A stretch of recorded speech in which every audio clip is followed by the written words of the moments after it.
Hello friends, welcome to day trader Telugu and good evening. Sensex 359 points gain అయ్యి 70,865 దగ్గర close అయితే Nifty 105 points gain అయ్యి 21,255 దగ్గర క్లోజ్ అయింది. వెరస్ బ్యాంక్ నిఫ్టీ 395 పాయింట్స్ గెయిన్ అయ్యి 47,840 దగ్గర క్లోజ్ అయింది. ఫ్రెండ్స్, ఇవాల్టి మార్కెట్ ఎలా అనిపించింది?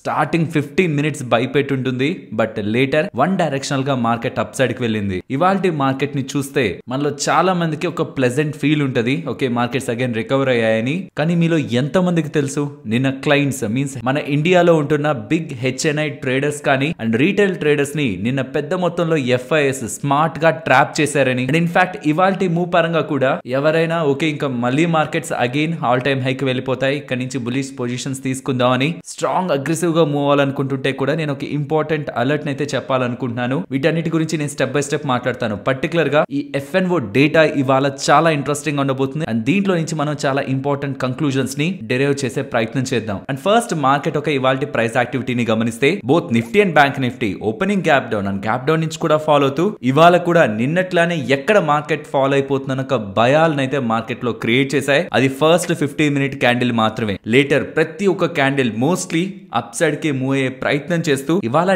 డే హైస్ లో ఇవాళ మార్కెట్స్ క్లోజ్ అయ్యాయి. ఫ్రెండ్స్, నిఫ్టీని పక్కన ఉంచండి, బ్యాంక్ నిఫ్టీ మూన్ చూడండి. నిన్న ఎక్కడి నుంచి అయితే మార్కెట్ పడిందో సుమారు అక్కడికి వచ్చేసినట్టే. And mid cap small caps ఇవాళ నియర్లీ 50% దగ్గరగా రికవర్ అయ్యాయి. మరి ఇక్కడ జోక్ ఏంటంటే నిన్న పడ్డప్పుడు మన పోర్ట్ఫోలియోస్ ఎంతలా అయితే పడ్డాయో ఇవాళ అందులో 50% రికవర్ అయిందా లేదా మీరే చెప్పాలి. నా దగ్గర అయితే అలా అవ్వలేదు. బట్ నిన్న mid cap index nearly 1500 points దగ్గరగా పడితే ఇవాళ నియర్లీ 750 పాయింట్స్ దగ్గరగా రికవర్ అయిపోయింది. 50% ఫాల్ మిడ్ క్యాప్ ఇండెక్స్ లో రికవర్ అయింది. సిమిలర్ గా మోస్ట్ ఆఫ్ ద ఇండెక్స్ లో నిన్న ఎంత ఫాల్ అయితే ఉందో అందులో మినిమం 50% రికవరీ ఇవాళ కనిపించింది. మరి నిన్న మన పోర్ట్ఫోలియోస్ లో కూడా ఎంత నెగిటివ్ అయితే ఉందో అది 50% రికవర్ అయిందా లేదా మీ ఆన్సర్ ని కూడా కామెంట్ సెక్షన్ లో చెప్పండి.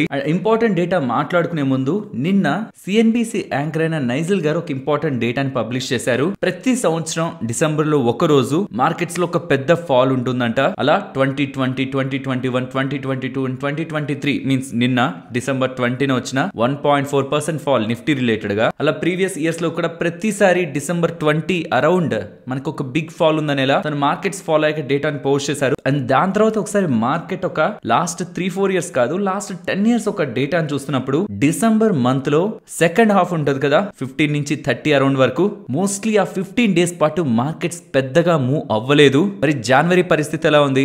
లాస్ట్ 10-13 ఇయర్స్ 2010 నుంచి ఉంటున్న డేటాని గమనిస్తున్నప్పుడు in most of the months మీరు మంత్లీ చార్ట్ పెట్టుకుని ఒకసారి నిఫ్టీని గమనించండి. In most of the months Nifty red లోనే ఉంది. సో డిసెంబర్ సెకండ్ హాఫ్ లో మార్కెట్స్ పెద్దగా వోల్టైల్ గా మూవ్ అవ్వలేదు. And most of the years లో starting month mostly market red లోనే ఉంది.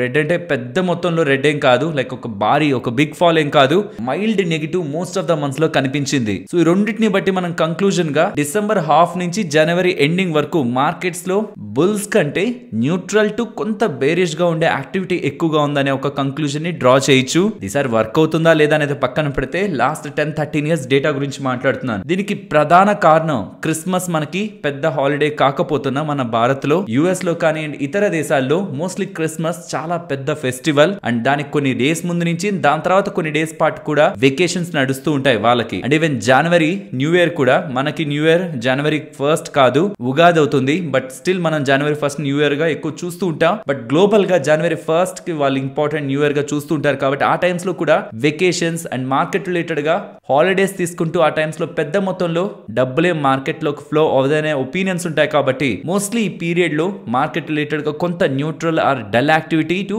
మైల్డ్ నెగిటివ్ యాక్టివిటీ కనిపిస్తూ ఉంటుంది. యాక్చువల్లీ ఇదే మెయిన్ రీజన్ నేను మొన్న మార్కెట్ ఇక రేంజ్ బౌండ్ లో ఉండడానికి ఛాన్సెస్ ఉన్నాయి. మనం సెకండ్ హాఫ్ లోకి వచ్చాం, మార్కెట్ డబుల్ టాప్ లో కనిపిస్తూ ఉంది. మార్కెట్ ఇక్కడి నుంచి పెద్దగా మూవ్ అవ్వకపోవచ్చేమో, రేంజ్ బౌండ్ లో ఉంటుందేమో అని ఒక రేంజ్ మార్కెట్ లో అనుకోవడానికి మెయిన్ రీజన్ అదే. బట్ మార్కెట్ 2 రోజుల్లో పై నుంచి కిందకు ఒక 500 పాయింట్స్ అండ్ కింద నుంచి పైకి ఒక 300 పాయింట్స్. ఇక వోల్టాలిటీకి ఇదే ఎగ్జాంపుల్ అనేలా మార్కెట్ 2 డేస్ లో ఒక బిగ్ వోల్టాలిటీని మార్కెట్ లో చూపించింది.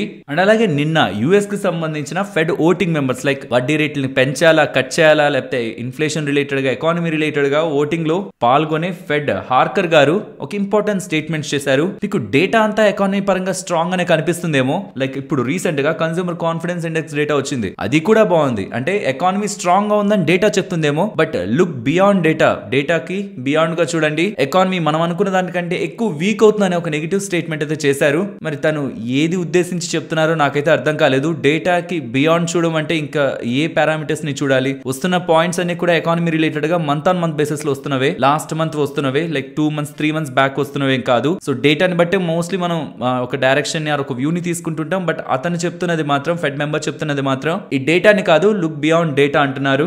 మరి చూడాలి దీని రిలేటెడ్ గా ఏదైనా ఇంపార్టెంట్ ఆర్టికల్ పబ్లిష్ అయ్యి తన ఓవరాల్ వ్యూ ని, తన ఎక్స్పీరియన్స్ ని ఏదైనా షేర్ చేస్తే ఒక క్లారిటీ వస్తుందేమో తను చేసిన స్టేట్మెంట్ కి మీనింగ్ ఏంటని. And important data points next మనకి జాబ్లెస్ క్లెయిమ్స్ డేటా వస్తుంది. And Q3 GDP data US కి సంబంధించి వస్తుంది. జాబ్లెస్ డేటా తగ్గుతుండడం, Q3 జీడిపి డేటా పెరగడం మార్కెట్స్ కి పాజిటివ్. బికాస్ ఎలాగో ఫెడ్ వాళ్ళు వడ్డీ రేట్లు కట్ చేస్తారని చెప్పేశారు కాబట్టి ఇప్పుడు ఎకానమీ రిలేటెడ్ గా పాజిటివ్ గా వచ్చే డేటా మార్కెట్స్ కి పాజిటివ్, నెగిటివ్ గా వచ్చే డేటా మార్కెట్స్ కి నెగిటివ్. అండ్ ఈ ఇంపార్టెంట్ డేటా పాయింట్స్ లోకి వెళ్లే ముందు ఇవాళ నాకు తెలిసి మోస్ట్లీ టెలిగ్రామ్ ఛానల్ ఫాలో అవుతున్న వాళ్ళకి ఇవాళ మనం పెట్టిన ఈ డేటా రాంగ్ అనుకునే ఛాన్సెస్ చాలా ఎక్కువ ఉన్నాయి. నెట్ లాంగ్ పొజిషన్స్ 65% అనేలా పెట్టాం 58% నుంచి. నిన్న మార్కెట్ అంత పడితే నెట్ లాంగ్ పొజిషన్స్ FIS పెంచుకోవడం ఏంటి? FIS లాంగ్ పొజిషన్స్ పెంచుకుంటే నిన్న మార్కెట్ పడ్డం ఏంటి? ఇన్ఫాక్ట్ ఇదే నాకు కూడా ఫస్ట్ టైం చూస్తున్నప్పుడు అనిపించింది. డబుల్ క్యాలిక్యులేషన్స్ చేశాక FIS నిన్న మార్కెట్ ఫాల్ లో షార్ట్స్ ని ఎగ్జిట్ అయ్యి లాంగ్స్ ని యాడ్ చేసుకున్నారన్న విషయం తెలిసాక ఇంకొకసారి FIS ఒక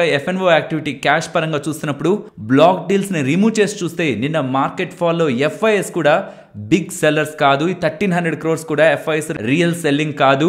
సో నిన్న వచ్చిన ఫాల్ లో FIS పాత్ర FNO పరంగా అయితే కంప్లీట్ గా లేదు. ఇంకా వాళ్ళు నిన్న పడుతూ ఉంటే మార్కెట్ ని బులిష్ గా చూద్దామనే ప్రయత్నించారు. అండ్ క్యాష్ పరంగా కూడా బిగ్ సెల్లింగ్ వాళ్ళ దగ్గర నుంచి లేదు. అది ఎయిదర్ మేబీ డ్యూ టు ఏదైనా రాంగ్ ఆల్గో ట్రేడ్ వల్ల కానీ, ఆర్ ఇండెక్స్ ఫ్యూచర్స్ రిలేటెడ్ గా ఉన్న ఏదైనా యాక్టివిటీ వల్ల కానీ స్టాప్ లాసులు ట్రిగ్గర్ అవుతూ నెక్స్ట్ ఉంటున్న స్టాప్ లాసెస్ ఇండెక్స్ లెవెల్లో ఉంటున్నవి ట్రిగ్గర్ అవుతూ ఉండడం ఓవరాల్ ఎంటైర్ మార్కెట్ ని పానిక్ చేసి ఉండాలి.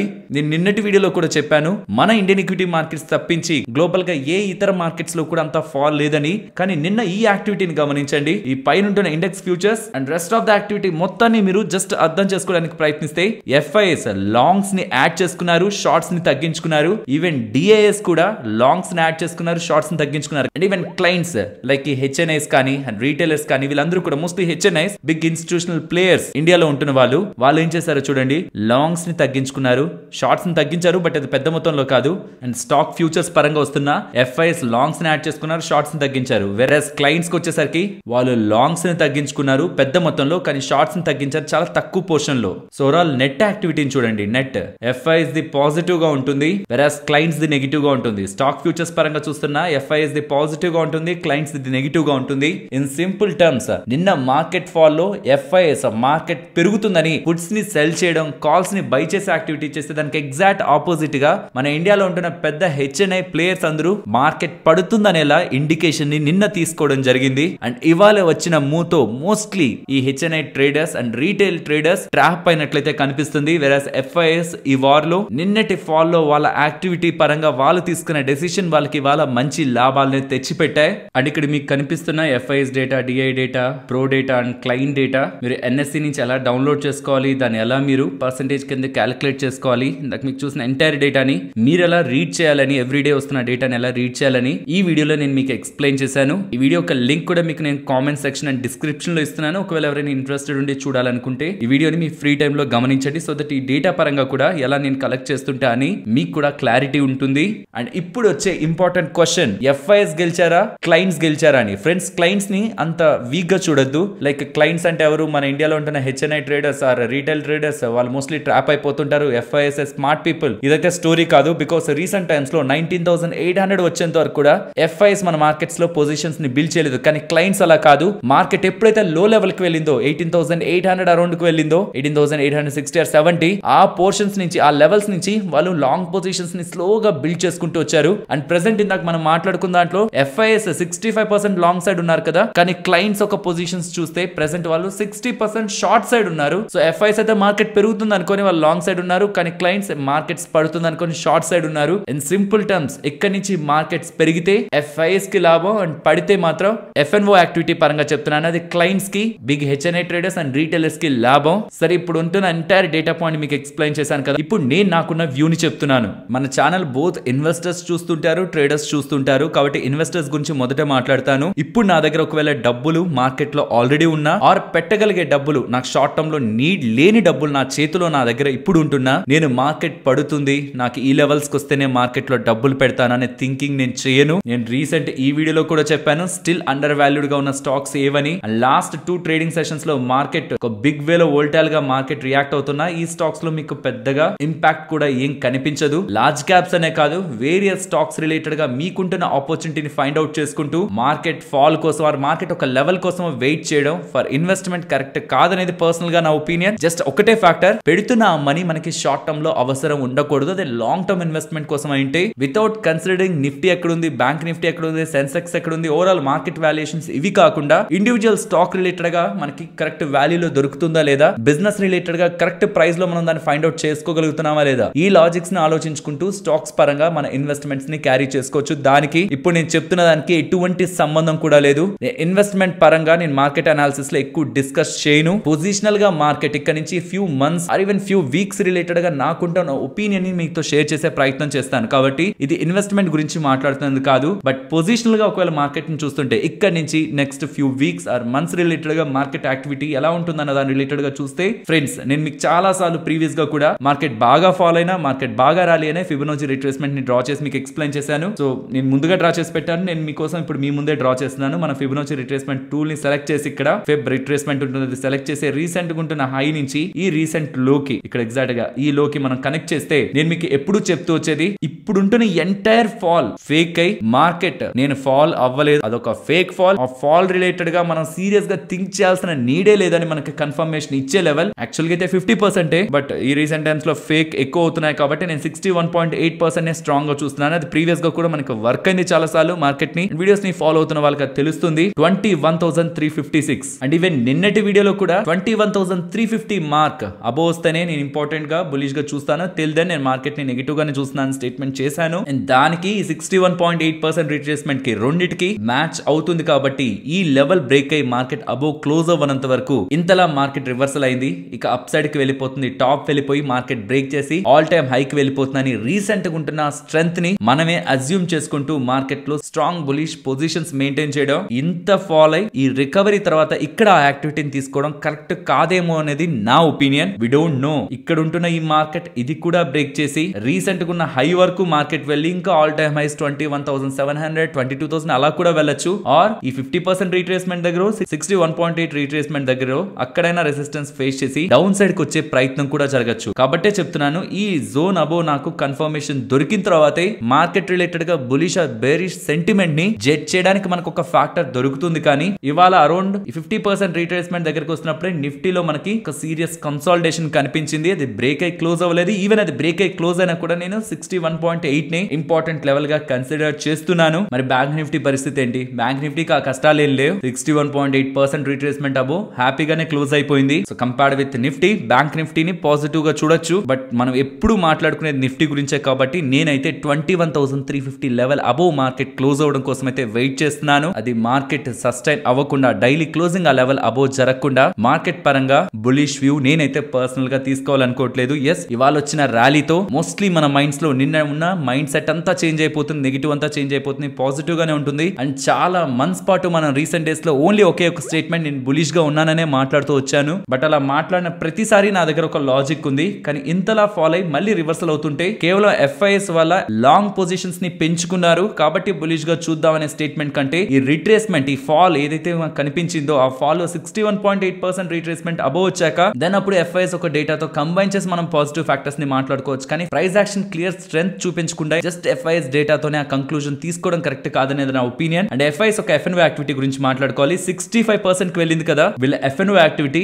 With respect to number of contracts. అది ఎంతో తెలుసా? 85,000 కాంట్రాక్ట్స్ పాజిటివ్ సైడ్ బిల్డ్ అయ్యాయి. ఇది కొంత జాగ్రత్తగా గమనించాలి. ఎందుకంటే చాలా టైం బ్యాక్ నుంచి చెప్తూ వచ్చాను. అరౌండ్ 1 lakh కాంట్రాక్ట్స్ దగ్గరగా షార్ట్ సైడ్ ఉన్నారు, 80,000 కాంట్రాక్ట్స్ దగ్గరగా నెగిటివ్ సైడ్ ఉన్నారు, 20,000 కాంట్రాక్ట్స్ దగ్గరగా నెగిటివ్ సైడ్ ఉన్నారు. ఫస్ట్ అది న్యూట్రల్ కి రావాలి, న్యూట్రల్ లెవెల్ నుంచి మళ్ళీ పాజిటివ్ కి బిల్డ్ అవ్వాలి. అప్పుడే మార్కెట్స్ కి ఓవర్ వాల్యూడ్ జోన్ కి వెళ్ళాలి, లేకపోతే ఎక్కువగా ఎగ్జూబరెంట్ గా మార్కెట్ ని బులిష్ గా చూస్తున్నారు ఎఫ్ఐస్ అని అనుకుంటామని. ఇప్పుడు ఉంటున్నది 85,000 కాంట్రాక్ట్. ఇలాంటి నెంబర్ ఎప్పుడు కనిపించిందో తెలుసా? ఈ 2023 లో మనకి జూలై 24న ఆల్మోస్ట్ 91,000 కాంట్రాక్ట్స్ దగ్గరగా బులిష్ గా ఉన్నారు వాళ్ళు ఇప్పుడు. అండ్ ఇప్పుడు అగైన్ 85,000 కాంట్రాక్ట్స్ దగ్గరగా బులిష్ గా ఉన్నారు. ఏమన్నా నెగిటివ్ గా చూడాల్సింది లేదు. 65% ఇంకా 70 ఉంది, 80 ఉంది, ఈవెన్ 90% వరకు కూడా వాళ్ళు మూవ్ అవుతారు. కాబట్టి స్పేస్ ఉంది ఇంకా లాంగ్ సైడ్ వెళ్ళడానికి. బట్ ఇది కూడా గుర్తుంచుకోవాలి, ఎఫ్ఐఎస్ షార్ట్ సైడ్ లేరు, షార్ట్స్ కవర్ అవడానికి, న్యూట్రల్ గా లేరు, మైల్డ్ బులిష్ గా కూడా లేరు, మోడరేట్ బులిష్ గా ఉన్నారు. ఒక సైజబుల్ క్వాంటిటీస్ లోనే వాళ్ళ దగ్గర బులిష్ పొజిషన్స్ ఉన్నాయి. ఈవెన్ నిన్న మార్కెట్ ఫాల్ లో కూడా వాళ్ళు చాలా అగ్రెసివ్ గా బులిష్ పొజిషన్స్ ని మెయింటైన్ చేశారు. బేరిష్ గా చూసింది, మార్కెట్ ని నెగిటివ్ గా చూసింది. ఇక్కడ నుంచి మార్కెట్ ఫాలో అవ్వాలని ఎక్స్పెక్ట్ చేస్తున్నది మాత్రం HNI traders and clients. Let's see ఎవరు రైట్ అవుతారనేది. అండ్ దాని పరంగా మనకు వచ్చే క్లియర్ జడ్జ్మెంట్ ఈ 21,350 మార్క్ అబౌవ్ క్లోజింగ్. కాబట్టి ఏ వ్యూ తీసుకోవాలనుకుంటున్నా బులిష్ పొజిషన్స్ పరంగా నేనైతే ఆ లెవెల్ అబౌవ్ క్లోజింగ్ కోసం అయితే మార్కెట్ రిలేటెడ్ గా వెయిట్ చేస్తాను. ఫ్రెండ్స్, ఇలా మార్కెట్ డేటాను అనాలిసిస్ చేస్తూ వీడియోని మీ ముందుకు తీసుకురావడానికి మేము పెడుతున్న ఎఫర్ట్స్ మీకు వాల్యుబుల్ గా అనిపిస్తూ ఉంటే మన వీడియోని తప్పకుండా లైక్ చేయండి. ఫస్ట్ ఇవాళ లిస్ట్ అయిన ఐనాక్స్ ఇండియా ఐపీఓ రిలేటెడ్ గా మాట్లాడుకోవాలి. ఆల్మోస్ట్ 949 రూపీస్ లో నియర్లీ 43% ఐపీఓ ప్రీమియం తో ఇవాళ మార్కెట్ లో లిస్ట్ అయింది. బట్ క్లోజింగ్ పాయింట్ కి నియర్లీ 42.5% ప్రీమియం గెయిన్స్ ఇన్వెస్టర్స్ కి, ఐపీఓ ఇన్వెస్టర్స్ కి ఈ ఐనాక్స్ ఇండియా ఐపీఓ రివార్డ్ చేసింది. Next Zee entertainment last 3 trading sessions లో నియర్లీ 12% దగ్గరగా స్టాక్ ప్రైస్ లో ఫాల్ కనిపించింది. దానికి మెయిన్ రీజన్ జీ ఎంటర్టైన్మెంట్ అలాగే సోనీ యొక్క మర్జర్ ని డెడ్ లైన్ కంప్లీట్ అవుతుండడం. December 20 అరౌండ్ వాళ్ళ డెడ్ లైన్ ఉంది, 2 years డెడ్ లైన్ కంప్లీట్ అవుతుండడం. నెక్స్ట్ ఆ డెడ్ లైన్ ఎక్స్టెండ్ చేయకపోతే ఆ డీల్ క్యాన్సిల్ అవుతున్నట్టు. మరి ఆ డెడ్ లైన్ ని సోనీ వాళ్ళు ఎక్స్టెండ్ చేస్తారా లేదా అనే క్వశ్చన్స్ ఉన్నాయి. దానికి లాస్ట్ 2 ట్రేడింగ్ సెషన్స్ లో మనకి ఎటువంటి రెస్పాన్స్ రాకపోతుండడం, మోస్ట్లీ అది ఎక్స్టెండ్ అవ్వదేమని మార్కెట్ లో ఉన్న భయాలతో స్టాక్ లో ఫాల్ కనిపించింది. సరే, ఇప్పుడు ఏమైనా ఎక్స్టెండ్ అయిందా అంటే అదేం కాదు. ఎక్స్టెండ్ చేయాలా లేదా అని ఒక 1 month పాటు నెగోసియేషన్స్ కి సోనీ వాళ్ళు ముందుకు వస్తున్నట్లయితే డేటా కనిపిస్తుంది. అగైన్ ఎక్స్టెండ్ చేస్తున్నట్లు కాదు, ఆ టర్మ్స్ ని అండ్ ఆ కండిషన్స్ ఏవైతే వాళ్ళు ప్రీవియస్ గా కుదుర్చుకున్న డీల్ లో ఉన్న ప్రావిజన్స్ ని ఏవి చేంజ్ చేస్తున్నట్టు కాదు. అసలు ఈ టర్మ్స్ ని ఏదైనా మార్చాలా లేదా, అసలు ఎక్స్టెండ్ చేయాలా లేదా అని జీ అలాగే సోనీ వాళ్ళు నెక్స్ట్ 1 month లో డిసైడ్ అవుతారనేలా అప్డేట్స్ వస్తూ ఉండడం. అండ్ ఈవెన్ ఎఫ్ఎన్ఓ బ్యాన్ నుంచి కూడా జీ ఎంటర్టైన్మెంట్ బయటకు వస్తూ ఉండడం లాస్ట్ 3 ట్రేడింగ్ సెషన్స్ లో ఉంటున్న ఫాల్ రిలేటెడ్ గా ఇవాళ కొత్త రికవరీ స్టాక్ ప్రైస్ లో కనిపించింది. నెక్స్ట్ డిఫెన్స్ కంపెనీస్ కి గోల్డెన్ టైం నడుస్తున్నట్లుంది. బిఎల్ వాళ్ళు ఇయర్ స్టార్ట్ అవుతున్నప్పుడు నియర్లీ ఎంటైర్ ఫైనాన్షియల్ ఇయర్ లో 20,000 కోట్ల దగ్గరగా ఆర్డర్స్ ని మేము గెలుచుకుంటామని చెప్తున్న వాళ్ళు ఇప్పుడు వచ్చి 25% దాన్ని పెంచుతున్నారు. ఇంకా 1 more quarter ఉంది ఫైనాన్షియల్ ఇయర్ రిలేటెడ్ గా. నెక్స్ట్ కమింగ్ మంత్స్ లో March 31st ఎండింగ్ లోపు ఇంకొక 5,000 కోట్లకి, ప్రీవియస్ గా వాళ్ళు చెప్పిన 20,000 కోట్లకి 5,000 కోట్లు యాడ్ చేశారంటే నియర్లీ 25% వాళ్ళ ఆర్డర్ బుక్ పెరగడానికి ఛాన్సెస్ ఉన్నాయని. రెవెన్యూ గైడెన్స్ ని సేమ్ గానే మెయింటైన్ చేస్తున్నారు 15% గా. బట్ ఆర్డర్ బుక్ ని 25% పెంచుతూ మిసైల్స్ రిలేటెడ్ గా అండ్ షిప్ యార్డ్స్ నుంచి వస్తున్న ఆర్డర్స్ పరంగా వీళ్ళకి అప్కమింగ్ డేస్ లో ఆర్డర్ బుక్ ఇంప్రూవ్ అవుతుందని వీళ్ళు చేస్తున్న స్టేట్మెంట్స్ డిఫెన్స్ కంపెనీస్ లో ఇంకా ఎలాంటి గ్రోత్ ఉండడానికి పాసిబిలిటీ ఉంటుందన్న ఓవర్ వ్యూ అయితే క్రియేట్ చేస్తూ ఉంది. Still defence companies previous months లో ఏవైతే చెప్పాయో ఇంకంతకంటే బెస్ట్ గా పర్ఫార్మ్ చేస్తుండడం ఓవరాల్ డిఫెన్స్ కంపెనీస్ పరంగా స్ట్రెంత్ అయితే యాడ్ చేస్తూ ఉంది. నెక్స్ట్ సుజలాన్ గురించి మాట్లాడుకోవాలి. సుజలాన్ వాళ్ళకి ఒక రిపీట్ ఆర్డర్ కేపీ గ్రూప్ నుంచి గుజరాత్ నుంచి లభించింది. ఇందులో భాగంగా వీళ్ళు 92 విండ్ టర్బైన్స్ ని with capacity of 2.1 megawatt each wind turbine related గా ఆ కేపీ గ్రూప్ వాళ్ళకి టోటలీ 193.2 మెగావాట్ కి సంబంధించి ఈ 92 విండ్ టర్బైన్స్ ని సప్లై చేస్తారనేలా సుజలాన్ వాళ్ళు అప్డేట్ చేస్తున్నారు. అండ్ సెబీ వాళ్ళ సూచనల మేరకు ఆంఫీ వాళ్ళు ఈ మ్యూచువల్ ఫండ్స్ ఒక రెగ్యులేటర్ వాళ్ళు టైం టు టైం ఏవేవి లార్జ్ క్యాప్స్, ఏవేవి స్మాల్ క్యాప్స్, ఏవేవి మిడ్ క్యాప్స్ అని క్లాసిఫికేషన్ చేయాలి. ఇది ఇంపార్టెంట్ బికాస్ ఎవరైతే స్మాల్ క్యాప్స్ లోనే ఇన్వెస్ట్ చేయమని మ్యూచువల్ ఫండ్స్ లో స్మాల్ క్యాప్ మ్యూచువల్ ఫండ్స్ లో ఇన్వెస్ట్ చేస్తారో ఆ మ్యూచువల్ ఫండ్స్ స్మాల్ క్యాప్స్ లోనే అధికంగా పెట్టాలి. అలాగే కేటగిరీ వైజ్ గా లార్జ్, మిడ్, స్మాల్ అలా ఎవరెవరు ఆ స్పేస్ లో ఇన్వెస్ట్ చేస్తుంటారు మ్యూచువల్ ఫండ్స్ లో వాళ్ళు అందులోనే ఆ పర్టికులర్ స్టాక్స్ లో ఇన్వెస్ట్మెంట్ చేయాలి. కాబట్టి అసలు ఏవి లార్జ్ క్యాప్స్, ఏవి స్మాల్ క్యాప్స్, ఏవి మిడ్ క్యాప్స్ అని మ్యూచువల్ ఫండ్స్ కి యాంఫీ వాళ్ళు టైం టు టైం ఆ స్టాక్స్ పెరిగినా తగ్గిన దాన్ని బట్టి ఫ్లోటింగ్ ని బట్టి కేటగరైజ్ చేస్తూ ఉంటారు. అలా ప్రెసెంట్ మిడ్ క్యాప్ నుంచి లార్జ్ క్యాప్ లోకి మారబోతున్న స్టాక్స్ ఒక లిస్ట్ అండ్ స్మాల్ క్యాప్ నుంచి మిడ్ క్యాప్ లోకి మారబోతున్న స్టాక్స్ ఒక లిస్ట్ మీకు స్క్రీన్ పైన కనిపిస్తుంది. ఫ్రెండ్స్, ఇలా న్యూస్ అప్డేట్స్ ని అనాలిసిస్ చేస్తూ మీ ముందుకి కంటెంట్ తీసుకురావడానికి మేం పెడుతున్న ఎఫర్ట్స్ మీకు వాల్యుబుల్ గా అనిపిస్తూ ఉంటే మన వీడియోని తప్పకుండా లైక్ చేయండి. అండ్ నెక్స్ట్ ఇవాళ మిల్క్ స్టాక్స్ ని మీరు గమనిస్తే Parag milk, Heritage Foods, Dodla dairy and Hatsun agro వాళ్ళు మోస్ట్లీ మనకి పాజిటివ్ గా రియాక్ట్ అయింటాయి. Because Maharashtra government 5 rupee per litre సబ్సిడీని మిల్క్ ప్రొడ్యూసర్స్ కి ప్రకటించింది. ఇది మిల్క్ స్టాక్స్ అన్నిటికీ పాజిటివ్ అనేలా డేటా కనిపిస్తుంది. కానీ ఫ్రెండ్స్, అన్ని మిల్క్ కంపెనీస్ ప్రతి ఒక్క రాష్ట్రంలోనూ ఉండవు. కొన్ని పర్టికులర్ గా సౌత్ లో ఫోకస్ చేస్తే, కొన్ని కొన్ని central part of the India, కొన్ని ఎంటైర్ ఇండియా లైక్ అమూల్ వాళ్ళ బిజినెస్ ని చేస్తూ ఉంటాయి. ఇది ప్రకటించింది మహారాష్ట్రలో. ఈ విషయాన్ని కూడా పర్టికులర్ స్టాక్స్ రిలేటెడ్ గా యాక్టివిటీ చేస్తున్న వాళ్ళు గుర్తుంచుకోవాలి. అండ్ నెక్స్ట్ ఇవాళ మెడికల్ టెస్ట్ చేసే లాబొరేటరీ స్టాక్స్ కానీ అండ్ ఈవెన్ హాస్పిటల్ స్టాక్స్ లో కానీ బజ్ కనిపించింది కదా. ఇన్ఫాక్ట్ ఈ మెడికల్ టెస్ట్ చేసే కంపెనీస్ రిలేటెడ్ గా రీసెంట్ డేస్ లో కూడా ఒక బజ్ యాక్టివిటీ క్రియేట్ అవుతుంది. దీనికి probably one of the reason recent times లో వైరస్ కేసులు పెరుగుతుండడం, వీటికి కూడా బిజినెస్ పెరుగుతుంది అనే ఒక ఫ్యాక్టర్ కూడా, పాజిటివ్ ఫ్యాక్టర్ కూడా ప్లే అవుతూ ఉండొచ్చు. అండ్ ఈవెన్ హాస్పిటల్ స్టాక్స్ లో కూడా ఎక్కువ మంది ఈ లక్షణాలతో, ఒకవేళ దగ్గు, జ్వరం వీటితో ఎక్కువ మంది హాస్పిటలైజ్ అవుతున్నా వాటి పరంగా కూడా వీళ్ళకి రెవెన్యూస్ పెరుగుతాయనే ఉద్దేశం కూడా ఇవాళ హాస్పిటల్ స్టాక్స్ రిలేటెడ్ గా ఉన్న బజ్ లో మెయిన్ రీజన్ అయ్యుండొచ్చు. అంతకు మించి వీటి పరంగా ఉంటున్న ఇంపార్టెంట్ అప్డేట్, పర్టికులర్ గా ఈ మెడికల్ టెస్టులు చేసిన కంపెనీస్ పరంగా ఇవాళ ర్యాలీలో ఇంకొక ఇంపార్టెంట్ అప్డేట్ అయితే ఏది లేదు. నెక్స్ట్ బిఎస్సి పరంగా ఒక ఇంపార్టెంట్ అప్డేట్ అయితే కనిపిస్తుంది. సెబీ వాళ్ళు బిఎస్సి చైర్మన్ గా ఫార్మర్ కోల్ ఇండియా చీఫ్ అయిన ప్రమోద్ అగర్వాల్ ని జనవరి 17, 2024 నుంచి అపాయింట్మెంట్ కి అగ్రీ చేస్తున్నట్లు సెబీ వాళ్ళైతే అప్డేట్ చేస్తున్నారు. తను ప్రీవియస్ గా ఒక ఐఏఎస్ ఆఫీసర్, తర్వాత కోల్ ఇండియా చీఫ్ గాను అండ్ ఇప్పుడు బిఎస్సి చైర్మన్ గాను తను వ్యవహరిస్తారు. నెక్స్ట్ ఒక big update, Karvy broking related గా కేస్ గురించి అయితే వస్తుంది. కార్వీ బ్రోకింగ్ రిలేటెడ్ గా కేస్ మీ మోస్ట్లీ స్టాక్ మార్కెట్ రిలేటెడ్ గా చాలా టైం బ్యాక్ ఉన్న వాళ్ళకి ఐడియా ఉంటుంది. ఎవరెవరైతే కార్వీ బ్రోకింగ్ రిలేటెడ్ గా అకౌంట్ ని హోల్డ్ చేస్తున్నారో వాళ్ళు ఆ కార్వీ బ్రోకింగ్ లో హోల్డ్ చేసిన స్టాక్స్ ని ఆ క్లయింట్స్ కి చెప్పకుండా తాకట్టు పెట్టడం అండ్ ఆ క్లయింట్స్ కి సంబంధించిన ఫండ్స్ ని కూడా మిస్యూజ్ చేసే ప్రయత్నం కార్వీ బ్రోకింగ్ వాళ్ళు చేశారు. అండ్ దాని రిలేటెడ్ గా సెబీ వాళ్ళు severe action Karvy broking related గా తీసుకున్నారు. అండ్ ఇక్కడ ఒక ఇంపార్టెంట్ ఆస్పెక్ట్ ఏంటంటే కార్వీ బ్రోకింగ్ వాళ్ళ అండర్ లో ఉంటున్న క్లయింట్స్ హోల్డ్ చేస్తున్న షేర్స్ ఉంటాయి కదా, ఇప్పుడంటే మనకి సిడిఎస్ఎల్ లోకి వెళ్లి ఓటీపీ ఎంటర్ చేస్తే కానీ మనం ప్లెజ్ ని అన్ప్లెజ్ ని ఇవి చేసే వాళ్ళం కాదు. కానీ ఒకప్పుడు బ్రోకర్ కావాలనుకుంటే మన షేర్స్ ని తాకట్టు పెట్టేయగలిగేవాళ్ళు. ఇన్ఫాక్ట్ ఈ కార్వీ ఇన్సిడెంట్ తర్వాతే సెబీ వాళ్ళు ఒక క్లయింట్ కి సంబంధించిన స్టాక్స్ ని బ్రోకర్స్ టచ్ చేయకుండా సివియర్ రెగ్యులేషన్స్ అయితే తీసుకొచ్చారు. కానీ ఒకప్పుడు ఇది ఉండేది కాదు. కాబట్టి కార్వీ వాళ్ళు ఏం చేశారంటే వాళ్ళకి సంబంధించిన స్టాక్స్ ని అండ్ మెజారిటీ క్లయింట్స్ కి సంబంధించిన స్టాక్స్ ని కూడా axis bank, HDFC bank, ICICI bank, IndusInd bank and Bajaj finance దగ్గర తాకట్టు పెట్టి పెద్ద మొత్తంలో డబ్బుల్ని తీసుకున్నారు. అండ్ ఇది గుర్తించిన సెబీ వాళ్ళు అది క్లయింట్స్ కి సంబంధించిన స్టాక్స్, కార్వీ స్టాక్స్ కాదు కాబట్టి వాటిని అన్ప్లేజ్ చేస్తూ మోస్ట్లీ ఆ సెక్యూరిటీస్ ని, ఆ స్టాక్స్ ని ఎవరెవరికి సంబంధించిన క్లయింట్స్ కి ఇప్పించే ప్రయత్నం సెబీ వాళ్ళు చేసేందుకు ప్రయత్నించారు. ఆ ఆర్డర్స్ అన్నిటినీ కూడా సెక్యూరిటీస్ అపిలేట్ ట్రిబ్యునల్ వాళ్ళు తోసిపుచ్చుతూ దీని కారణంగా ఈ బ్యాంక్స్ కు నష్టం జరుగుతుంది. Axis bank, HDFC bank, ICICI bank, IndusInd bank, Bajaj finance వీళ్ళందరికీ నష్టం జరుగుతుంది. కాబట్టి అలా కాదు, విత్ ఇన్ 4 వీక్స్ లో అంటే ఒక నెల రోజుల్లో ఏ స్టాక్స్ అయితే కార్వీ వాళ్ళు ప్లెజ్ చేశారో ఆ మొత్తం స్టాక్స్ ని రీప్లెజ్ చేయండి, మళ్ళీ ప్లెజ్ చేయండి వాళ్ళ దగ్గర. అవి బ్యాంక్స్ కు సంబంధించినవి, వాళ్ళు అవి పెట్టుకోనే కదా ఓవర్ డ్రాఫ్ట్ లో మనీ ఇచ్చారు కార్వీ వాళ్ళకి. కాబట్టి వెంటనే ఆ స్టాక్స్ అన్నిటిని మళ్ళీ తెచ్చి ఆ బ్యాంక్స్ దగ్గర ప్లెజ్ చేయండి అని ఇలా చెప్తూ ఉండడం. అండ్ ఈవెన్ ఆ స్టాక్స్ కి సంబంధించి 10% పర్ ఇంట్రెస్ట్ తో కూడా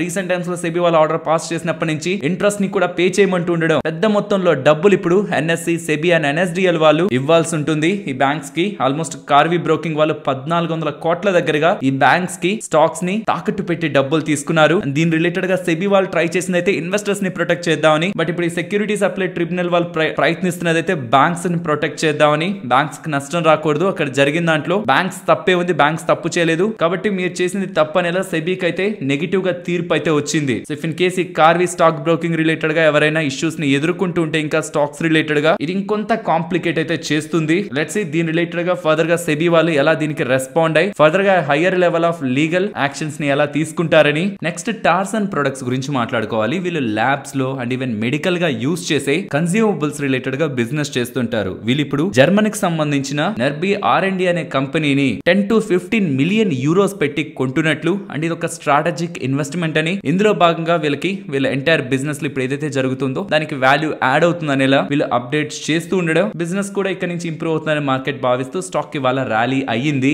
నెక్స్ట్ డిఫెన్స్ కంపెనీస్ కొన్ని ఇంపార్టెంట్ ఆర్డర్స్ వస్తున్నాయి. అందులో ఫస్ట్ కొచ్చిన్ షిప్ యార్డ్ వీళ్ళకి 488 crores విలువ చేసే order Indian naval ship related గా లభిస్తుందని వీళ్ళు ఎక్స్చేంజెస్ కి అప్డేట్ చేస్తున్నారు. నెక్స్ట్ మెజగాన్ డాక్ షిప్ బిల్డర్స్ వాళ్ళకి కూడా 1614 crores విలువ చేసే order, defence order 6 next generation offshore patrol vessels manufacturing related గా లభించిందని మినిస్ట్రీ ఆఫ్ డిఫెన్స్ దగ్గర నుంచి లభించిందని ఎక్స్చేంజెస్ కి అప్డేట్ చేశారు. నెక్స్ట్ ఆమీ ఆర్గానిక్స్ ఇవాళ మీరు గమనిస్తే మార్నింగ్ ఇంట్రాడే సెషన్స్ లో ఫాల్, దెన్ ఒక స్ట్రాంగ్ రికవరీ కనిపించింది. దీనికి మెయిన్ రీజన్ వీళ్ళ ఎక్స్ ప్రమోటర్స్ దగ్గర నియర్లీ 17% దగ్గరగా వాటా ఉంది. వాళ్ళు ప్రమోటర్స్ కేటగిరీ నుంచి పబ్లిక్ కేటగిరీలోకి కన్వర్ట్ అయ్యారు అండ్ ఆ వాటాను కూడా కంప్లీట్ గా ఎక్స్ ప్రమోటర్స్ ఎగ్జిట్ అవుతున్నట్లయితే కనిపిస్తుంది. ఇనిషియల్ గా ఇవాళ నియర్లీ 12% దగ్గరగా బ్లాక్ కనిపించిన టోటల్ గా వాళ్ళ దగ్గర ఉన్న 17% వాటాలో మెజారిటీ ఆఫ్ వాటాని ఎగ్జిట్ అయ్యారని, దీని కారణంగా అప్కమింగ్ టైమ్స్ లో ఎక్స్ ప్రమోటర్స్ వాళ్ళ దగ్గర ఉన్న వాటాని ఎప్పుడు అమ్ముతారన్న అన్సర్టనిటీ ఆమీ ఆర్గానిక్స్ రిలేటెడ్ గా తొలగిందనేలా ఫైనాన్షియల్ ప్లాట్ఫామ్స్ లో డేటా కనిపిస్తుంది. బట్ రియల్ గా ఎవరు అమ్మారు అండ్ ఎవరు కొన్నారనేది NSC block deal and bulk deal section లో అప్డేట్ అవుతుంది. కాబట్టి మనకి ఒక ఫుల్ క్లారిటీ వాళ్ళ end of the day night మనకి ఎన్ఎస్సి లో అప్డేట్ అవుతున్న డేటాని బట్టి అర్థమవుతుంది. ఒకవేళ అది ఎక్స్ ప్రమోటర్స్ అమ్ముతుంది కంప్లీట్ గా ఎగ్జిట్ అవుతుంటే మోస్ట్ ప్రాబ్లీ ఇవాళ పెరిగిన తీరు చూస్తున్నప్పుడు